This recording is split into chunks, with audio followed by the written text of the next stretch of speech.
Di pantas benci-benci aja suami itu nengok saya kan Bu. Bersalam memang senyum tapi nyengir gitu Bu kan. Oh berarti ini masalah bapak dibenci sama saya.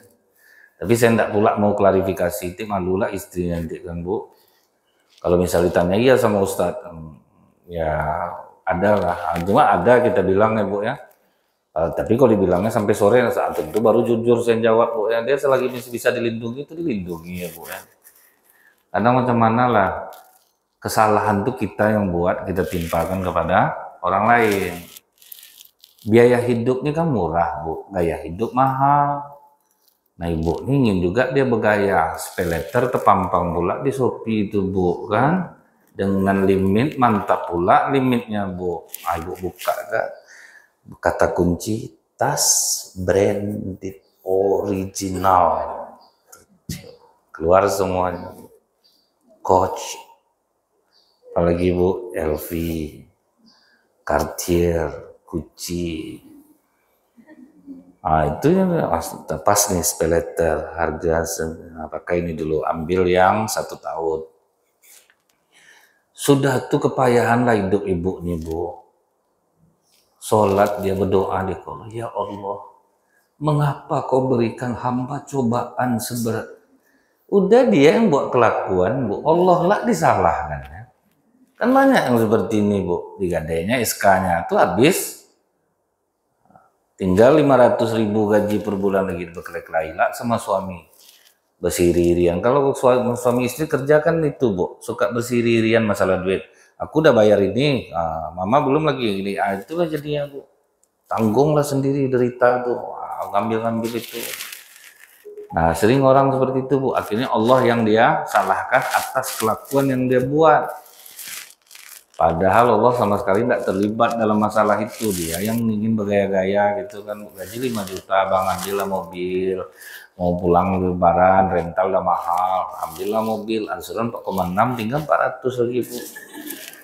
Sepanjang jalan itu menung aja berdua Bu, memang begitu juga lebaran, tapi udah sensitif jadinya Bu, berkelahi-kelahi jadinya gara itu, atau Allah juga yang salah lagi. Jadi kebanyakan kita nih yang kena nih Bu. Jadi ibu, kalau misalnya marah sama suami, ibu benar lawan Bu. Jangan ibu dia menangis, mencandu dia nanti Bu. Akhirnya dibilang, ya Allah mengapa kau berikan aku cobaan seberat ini.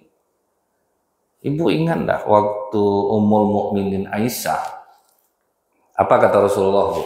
Wahai Aisyah, jika benar kau melakukan perbuatan keji yang dituduhkan oleh mereka, kan waktu itu Ummul Mukminin Aisyah dituduh berselingkuh dengan Safwan bin Mu'attal. Bertobatlah engkau kepada Allah. Semoga Allah membersihkanmu dari dosa. Apa jawaban Aisyah? Aku tidak akan pernah minta ampun untuk dosa yang tidak aku buat. Dari cara kau bicara ya Rasulullah, kau sudah menuduh aku. Cukuplah Allah memberikan kesabaran kepadaku. Melawan enggak dulu? Melawan Bu. Tambahlah lagi apa Bu ya. Waktu itu Umar bin Khattab marah kepada istrinya. Dilawan sama istrinya. Berani kau melawan sama aku ya? Anak kau Hafsah istri Rasulullah lagi. Tanya sama dia, melawan enggak dia ke Rasulullah? Langsung tuh menunggu Umar Bu. Pergi dia ke rumah Hafsah. Hafsah, betulkah yang dikatakan ibu? Kalian ada juga melawan ke Rasulullah ya? Kadang kami tinggal tidur lagi ya. Kami tinggal dia sendirian. Kok berani kalian melawannya? Biasa aja ya, namanya orang rumah tangga. Sejak itulah Umar Bu, tidak pernah lagi ngamuk kalau dimarahi oleh istri. Waktu dia jadi khalifah, ada laki-laki yang dimarahi oleh istrinya Bu. Dibilangnya ke istrinya, awas kok, aku kadukan kepada Khalifah Umar bin Khattab. Pas dia mau pergi ke rumah Umar, dengarlah dia Bu, Umar kena marah lah sama istrinya Bu. Tidaklah menjawab, sama aku nih. Akhirnya balik dia Bu, pas dia keluar, langsung Umar nampak dia, hei Fulan, kemari kau, mau kemana kau tadi? Rencana mau ngadu Khalifah. Aku kena marah sama istri aku, rupa sampai di rumah kau kena marah lah sama istri kau. Biasa tuh, Rasulullah pun gitu juga, dia diam aja. Jadi ingat tuh Bu, jangan ibu diam aja terus Bu, berdosa melawan sama abang. Kalau abang soleh, salah aku melawan bang. Kalau kelakuan sama macam ini, kau harus melawan. Jangan didiamkan Bu. Itulah nanti ibu yang bertambah berat penderitaan ibu jadinya. Harus dapat dia efek jerah Bu. Ada ibu-ibu ngadu saya, Bu. Saya kasih solusinya ekstrim loh, Bu. Suami saya itu suka nampar Ustadz, tapi di pengajian katanya kita nggak boleh melawan sama suami. Siapa yang bilang tampar-tampar dia balik, Bu? Ibu berani nggak lawan suami, Bu? Badan kecil cuma Ustadz, hajar, Bu. Ibu baca nggak di surat nikah janji dia apa? Tidak boleh menyakiti jasmani dan rohani. Ibu tahu nggak ketika sahabat ada yang memukul istrinya? Rasulullah bilang apa, Bu? Kisos. Nah, cuman akhirnya nggak terjadi kisos itu, Bu. Artinya dibolehkan balas. Sudah itu berapa hari kemudian dia Ustadz bersyukur saya ikut saran Ustadz tuh Ustadz. Tapi ibu jangan sebarkan ke orang, Bu, nanti kena saya nanti ya saya. Karena orang nggak semuanya paham tentang hal ini, Bu. Ibu juga nih keep di ibu aja, nanti tolong diedit videonya. Nanti di orang saya ngajar keajaran lain lah nanti ya, Bu ya. Karena jarang orang paham itu, karena siapapun ngadu ke pengadilan pasti gini terus, Bu. Ya ibu harus sabar. Ya namanya rumah tangga yang mengalami Bu nih, Bu dia udah nggak sanggup lagi disuruh juga sabar gitu, Bu ya. Nah jadi Bu pas dia ditampar oleh suaminya, dikuncinya kamar tuh, berkelahi kita berdua dalam nih Bang, siapa yang hidup bisa keluar dari kamar. Dek maaf omongnya, abang udah takut Bu, sejak itu nggak berani mukul lagi. Benar jadinya nggak Bu? Apa pula nggak berani melawan tuh, balik dari sini lawan aja Bu, jangan Ibu tahu takut. Kalau ibu benar lawannya lah, tidak berdosa ibu, Bu. Ibu tahu ada istri sahabat namanya Sabit bin Qais. Apa kata istrinya, Bu? Ya Rasulullah, aku tidak suka sama suami aku. Kalau aku melawan, aku takut mati kafir. Nah, itu dia, Bu. Kalau aku melawan, aku takut mati kafir. Boleh tidak aku minta cerai? Kata Rasulullah, boleh. Nah, lihat tuh, Bu ya. Tidak ada ditahan-tahan Rasulullah, Bu. Nanti kalau misalnya gini, kalau terlawan suaminya ini baik, Bu. Padahal akhlaknya bagus, tapi dia tidak suka. Nah, itulah pentingnya rasa cinta dalam pernikahan tuh, Bu ya. Jangan coba-coba tidak cinta menikah. Saya menerima cerita ini, Bu ya, dari orangnya langsung. Dia dulu karena berbakti sama orang tua nih, makanya di zaman Rasulullah, Bu, tidak boleh orang tua menentukan jodoh anak. Dia harus memilih dengan pilihannya sendiri. Nah jadi dia ini karena berbakti sama orang tua. Nah kan dalihnya itu kan berbakti sama orang tua nyuruh nikah sama itu. Akhirnya nikah lah dia, Bu. Dan saya hadir loh, Bu, ke pernikahan dia. Nampak arah mukanya ke sana loh, Bu. Tamu di situ, Bu. Suaminya di sini duduk. Nah dia tuh memang gak suka gitu, Bu. Akhirnya menikah. Sampai tahu Ibu, anaknya udah besar-besar, udah kuliah, udah apa. Tapi tetap dia bilang pas suaminya meninggal tuh, bagaimana cara saya minta ampun ke Allah Ustaz. Karena saya tidak pernah bisa mencintainya dan sering saya melawan jadinya. Karena tidak suka tuh kan, Bu. Makin dibujuk kan makin tidak suka gitu. Ya udah Ibu minta ampun aja ke Allah. Nah itu salah satu bukti. Nah waktu ada perempuan yang nanya ke Mama Dedeh, Bu, udah beranak, bercucu, saya tidak pernah bisa mencintai suami saya. Tuh, Bu ya. Padahal nih istri Sabit bin Qais ini, Bu, suaminya baik, Bu. Agamanya bagus, akhlaknya oke, tapi dia tidak suka. Malah kata Rasul boleh kembalikan maharnya. Nah itu caranya, Bu. Nah, sedangkan masalah tidak cinta aja boleh gitu ya, Bu. Nah ini kita kadang-kadang kita iya-iyakan aja, Bu. Akhirnya yang menderita lah bertahun-tahun kan, Bu. Nah, Allah juga yang disalahkannya. Kenapa kau tidak memberikan rasa cinta dalam hatiku ya Allah? Ya memang enggak, ya enggak lah, Bu. Mana bisa itu. Itu tuh memang Allah yang memberikannya kepada kita. Tapi kalau ada yang berpisah setelah ini, nah, ingat Bu, jangan bawa nama saya, itu yang penting, Bu. Nanti dilarang sama suami, udah usah pengajian situ lagi, terutama tuh Ustaz Nazril tuh. Karena yang saya khawatirkan kan kata-kata saya yang dipotong, Bu. Nah, Ibu menampilkannya utuh, itu enak, Bu.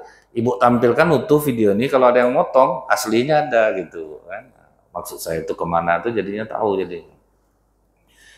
Berarti dari sini Ibu harus tahu bahwa ternyata Allah tidak pernah menzolimi kita. Jadi kalau Ibu udah rajin sholat, penderitaan Ibu banyak, coba Ibu introspeksi diri.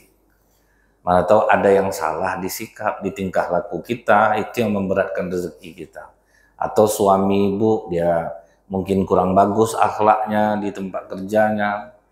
Saya coba lihat, Bu, betapa tingginya nilai akhlaknya untuk rezeki, Bu ya. Saya melihat sopir yang punya MS Glow, itu umurnya 72 tahun, Bu. Bahkan dia tidak nyopir lagi, tapi tidak diberhentikan. Kerjanya hanya memanaskan mobil dengan gaji besar. Jadi saya perhatikan apa istimewanya Bapak ini. Kenapa sampai tua tidak dipensiunkan. Dan dia tidak bekerja, Bu, di situ. Dia hanya menghidupkan mobil, memanaskannya. Pas dia wawancara, situ saya lihat betapa berakhlaknya Bapak ini terhadap majikannya. Cara dia ngomong, cara dia menghargai, walaupun majikannya sangat muda, mungkin sebaya cucunya mungkin, Bu, ya. Tapi ini pimpinan dia. Sangat hormat dia, Bu. Jadi orang makanya, Bu, akhlak itu di atas ilmu. Orang kalau berakhlak itu tuh, Bu, pasti rezeki anak banyak. Orang-orang rajin sholat nih, Bu, akhlak kurang. Di situ susahnya tuh, dia miskin, Bu. Kak, Ibu tahu dia susah nih. Kak, bisa enggak minta tolong, Kak? Kakak bisa enggak buat sambal ini? Nanti kita bayarlah sesuai dengan harganya. Oh maaf ya Kak, ya saya memang miskin ya. Tapi saya jangan dijengkal dengan uang. Apa enggak tambah mati hidupnya jadinya, Bu. Udah miskin sombong lagi. Nah itu orang miskin sombong tuh, Bu. Allah benci dengan orang kaya sombong, tapi Allah lebih benci dengan orang miskin sombong. Kalau kita susah tuh, Bu, saya sederhana aja, Bu. Kita susah itu, ini prinsip saya pribadi, Bu. Kalau kita susah, kita harus bersedia direndahkan orang, satu. Kita memang untuk dihina orang, kalau ada barang kehilangan kita harus siap kena tuduh. Itu kan bahasa umumnya, Bu. Jadi jangan terkecil-terkecil hati. Di antara adik-beradik, kalau yang susah, pasti itu tuh kalau ada acara di rumah, Bu, cari aja yang nyuci piring di belakang, itu yang paling susah tuh, Bu. Tapi jangan terkecil hati. Saya dari dulu tuh, Bu, kakak saya tuh mengajarkan tidak ada uang gratis. Kau mau duit, kau kerja sama aku. Nah, itu prinsipnya, Bu. Menggendong mesin rumput saya, kakak kaya raya, Bu. Kita yang kerja, motor rumput. Itu duit sekolah. Jadi memang saya beruntung betul tidak diajar. Jadi kita tuh tidak pengecil hati. Ini kadang disuruh tahu betul saya susah, Ustaz. Tidak mau saudara saya. Apa pula terkecil hati macam itu? Terima aja lah. Hilang barang orang kan kita yang kena periksa duluan gitu kan, Bu. Ya memang harus terima aja gitu. Terus terkecil hati. Nah, jadi ini banyak, Bu, kenapa orang susah itu makin susah karena akhlak. Ditolong orang sombong lah gaya. Awak pula diukur-ukurnya sama duit, ditolong dia masak. Aku bukan apa-apa, aku tuh nolong aja ikhlas. Nah, itu orang miskin sombong tuh. Saya udah serapi ini pernah ada datuk atuk, Bu, dikasihnya sedikit 15.000, Ustaz. Saya ada niat sama Ustaz. Saya mau ngasih Ustaz duit 15.000. Alhamdulillah tuh, makasih banyak ya tuh, sehat-sehat. Senang enggak dia, Bu? Nggak mungkin lah saya bilang saya yang pantas ngasih itu untuk Allah. Sombong nggak, Bu? Sombong lah, Bu. Ada waktu itu pengusaha dia habis sedekah, Bu. Didoakanlah sama orang miskin. Ya Allah, berkahilah harta. Apa katanya? Dosa doakan saya untuk kamu aja lah doa tuh. Kalau saya nggak perlu didoakan. Saya takut kan dia, Bu. Hancur usaha Bapak nanti. Allah benci kan dengan orang kaya sombong. Cuma orang miskin sombong tuh lebih benci lagi. Ada pengusaha di Pekanbaru nih, hampir saya nampar orang miskin hari ini, Ustaz. Kenapa Pak Ji? Pak Ustaz tahu kan yang jualan pakai gerobak depan masjid? Tahu. Jadi dia bilang ke saya tadi, Pak Ji bisa nggak minta bantu? Saya tuh mau beli Honda bekas, harganya 4 juta. Supaya nggak dorong lagi saya. Oh ya udah, nanti datang aja ke tempat saya. Datang dia ke kantor saya, Ustaz. Saya bilang sama dia, kamu nggak usah minjam, saya kan punya zakat mal. Jadi saya kasih aja untuk kamu zakat saya 4 juta. Maaf Pak Haji, saya nggak nerima zakat. Kenapa kamu nggak nerima zakat? Karena Rasulullah nggak nerima zakat. Kau kan nggak Rasul, kenapa nggak terima? Kau masuk nggak 8 asnaf? Nggak, saya nggak mau dizakat. Ini orang miskin sombong. Udah masih aman saya, Ustaz. Ini udah agak emosi saya nih. Saya bilang sama dia, ya oke lah, ini enggak zakat saya. Tapi ini uang cuma-cuma dari saya. Hadiah lah, hadiah 4 juta. Saya masih kuat Pak Haji, saya masih muda, masih sanggup berusaha. Apa mau kau sebetulnya nih? Kau di zakat kau enggak mau. Dikasih kau enggak mau ngutang kau sama aku. Iyalah Pak Haji, utang aja. Kau ingat berutang kau. mati syahid pun ruh tidak akan diterima oleh Allah. Tidak apa Pak Ji, utang aja. Oke, catat, disuruh sekretarisnya nyatat. Berapa bulan kau sanggup? 4 bulan, buat 6 bulan. Akhirnya ngilang deh Bu. Nah, kan berdosa jadinya kan Bu. Jadi kita Bu, jangan sombong, jangan tinggi-tinggi hati itu Bu. Kalau memang kita miskin ya udah direndahkan orang, ya udah memang pantas kok aku direndahin orang.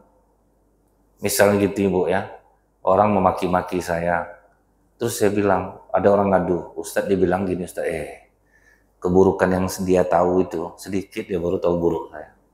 Asli saya yang lebih buruk banyak masih disimpan Allah. Sedikit dia baru tahu. Jadi jangan kita sok-sok suci betul Bu. Dibilang ibu tuh kakak gini Kak, aku kan gak enak kan Kak, kita dekat Kak, digitu-gitukannya kakak. Jadi ini omongan pengadu domba nih Bu. Dia macam baik Bu. Kalau tahu lah kakak apa mulut dia tuh tentang kakak. Apa katanya? Enggak usah lagi Kak, nanti dibuat kakak. Hafal saya Bu, hafal saya. Itu mengadu domba tuh Bu. Orang yang paling dibenci Allah kan orang ngadu-ngadu domba Bu. Jadi itu banyak akhlak kita nih yang kena ya Bu ya. Makanya saya nilai kenapa orang miskin tuh tetap miskin. Ada orang miskin tuh Bu, dia tenang. Tapi ada orang miskin karena human error, dianya yang masalah. Dia miskin. Contohnya nih Bu ya, saya akhirnya menyimpulkan kadang nolong orang sesuai dengan takdirnya aja. Misalnya nih, ada kawan Ibu, dia minta tolong sama Ibu. Apa yang minta tolongnya itu aja Ibu kasih. Janganlah Ibu kasih solusi Bu, kadang dia tidak tepat untuk itu. Misalnya ada enggak uang 50.000 untuk makan. Terus kasih 50.000, jangan Bu, mau kerja sama aku banyak yang kecewa Bu. Karena ketika dia bekerja sama kawannya, anggap remeh dia jadinya Bu, kan kawan aku. Nah itu sering terjadi. Jadi nolong orang sesuai takdirnya aja lah Bu. Kalau takdirnya memang dia seperti itu ya sudah, bantu sesuai dengan kesulitan dia. Nah ini harus introspeksi diri, kenapa orang sholat tetap hidupnya susah. Bisa jadi ada yang salah di dalam diri dia sendiri. Kalau orang rendah-rendah hati itu Bu, orang yang rendah hati kata Rasulullah, Allah angkat derajatnya. Misalnya gini nih Bu, Ibu punya karyawan yang kerja sama Ibu, apa disuruh mau, tidak pernah menentang. Pulang jam 5 malah dia tidak pulang jam 5 Bu, ada jam dikerjainnya terus, nggak ada hitung-hitungan. Ibu kasih dia lebih atau enggak? Pasti. Nah itu pasti itu Bu. Jadi orang-orang rendah hati itu Bu, duitnya besar. Kemudian apalagi Bu, kenapa orang sholat itu ada yang kaya ada yang kaya raya tapi berkahnya dicabut oleh Allah. Itu ada juga. Dia sholat yakin kepada Allah tapi tetap mengandalkan manusia.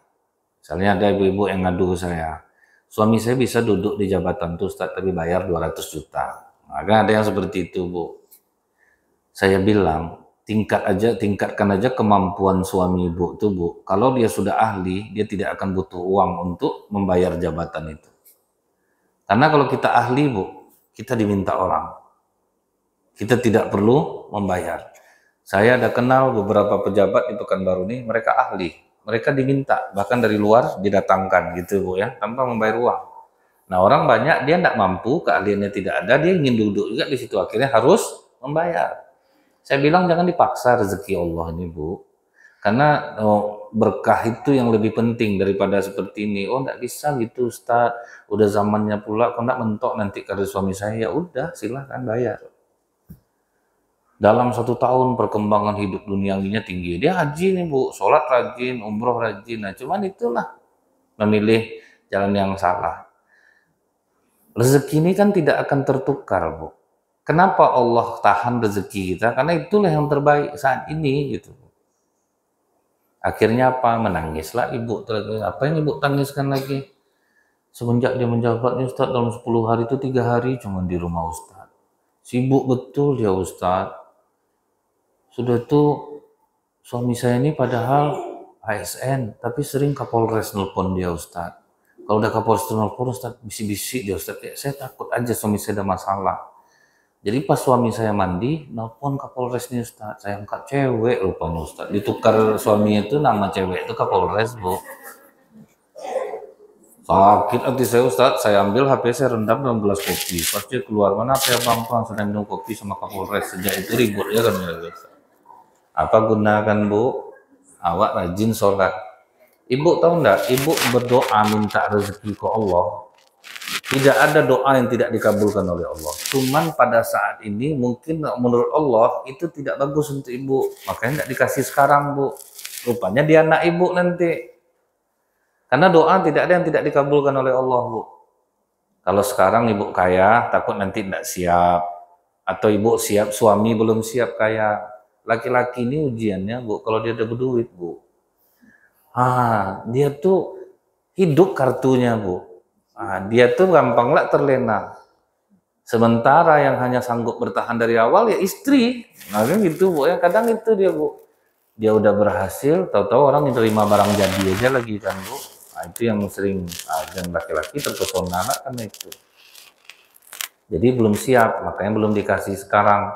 Tapi nanti kalau udah siap, pasti Allah kasih. Pokoknya pilih aja jalur yang benar, jalur yang bagus. Insya Allah nanti akan ditunjukkan Allah jalan keluarnya. Kalau kita sudah sholat, orang bertakwa apalagi bu? Wa yunfiku mimma rozaqnahum yunfiku.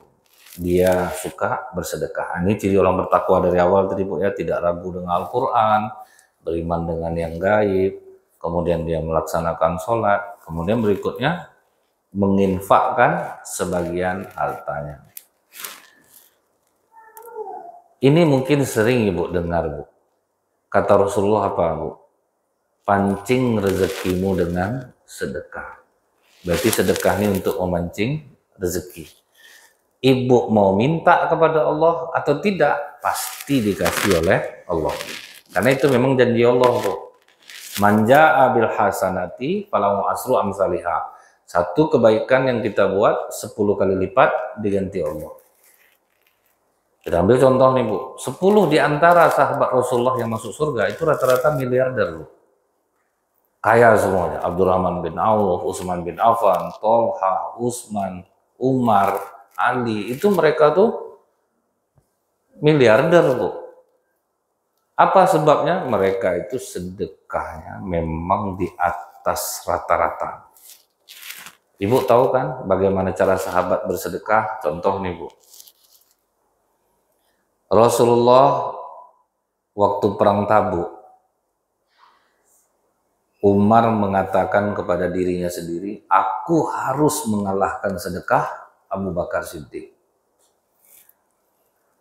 Datanglah Umar membawa hartanya ke Rasulullah. Ya Rasulullah, terimalah infak.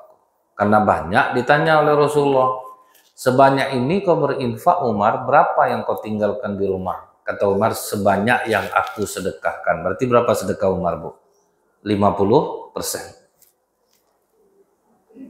Tidak lama kemudian datang Abu Bakar Siddiq bawa hartanya. Karena sangat banyak ditanya oleh Rasulullah, berapa yang kau tinggalkan di rumah sebanyak ini kau bersedekah Abu Bakar? Kata Abu Bakar Siddiq, aku telah meninggalkan Allah dan Rasulnya di rumahku. Berarti habis bu. Nah, itu cara sedekah. Makanya Allah tidak hitung-hitungan juga dengan mereka. Utsman bin Affan radhiyallahu anhu. Ibu tahu kan sampai hari ini kebun kurma milik Utsman masih ada? Abadi duitnya bu, rekening atas nama Utsman bin Affan pun masih ada. Sekarang sedang dibangun hotel di tempat bekas rumah Utsman bin Affan. Kenapa uang Utsman abadi setelah 1500 tahun bu? Karena sedekah dia besar. Dulu ada orang Yahudi punya sumur, satu-satunya sumur yang mengeluarkan air di Madinah cuma sumur orang Yahudi ini, namanya sumur Rauma. Jadi dia jual air itu bu, banyak orang yang miskin susah untuk dapat air. Rasulullah melelang kepada sahabat, siapa yang membeli sumur Raumah, aku janjikan satu batang pohon di surga untuknya. Cuma dijanjikan satu batang pohon di surga, bu, langsung nunjuk Utsman bin Affan. Aku ya Rasulullah. Di lobi Utsman lah orang Yahudi yang punya sumur itu. Ibu tahu sumur tanah jelek, supaya dia mau jual berapa ditawar Utsman? 20.000 dirham. Itu setara dengan 1,8 miliar bu. Sumur jelek ditawar tinggi. Nah, itulah bagi sahabat surga itu tidak ada bandingannya. Kita 1,8 M bu, masjid siap 1 biji bu, rumah bagus siap. Bangun sendiri 1,8 M tuh Bu, 300 juta tanah. Itu udah lebih tuh Bu, lengkap sama fasilitas lah. Udah bagus rumah tuh. Ini hanya untuk beli sumur. Nah, karena ditawar Usman sangat fantastis, orang Yahudi ini cerdik ya Bu, berarti hebat nih sumur aku. Maaf Usman, aku tidak mau jual sumur aku itu. Usman ini pedagang yang cerdas Bu. Kau jangan salah paham. 20.000 dirham itu bukan berarti sumur itu milik aku. Satu hari kita. Satu hari milik aku, satu hari milik kau. Nah kalau gitu mau aku. Pas giliran Usman yang punya sumur Bu, disuruhnya orang miskin ambil stok air untuk 2 hari. Semua orang ambil stok air untuk 2 hari. Karena besok sumur ini tidak lagi milik aku. Pas orang Yahudi itu jualan kan tidak laku Bu. Tidak ada orang belanja. Akhirnya kalah ya Bu. Usman beli betul lah sumur aku nih. Ditambah lagi oleh Usman 20.000 dirham. Nah tidak jauh dari sumur.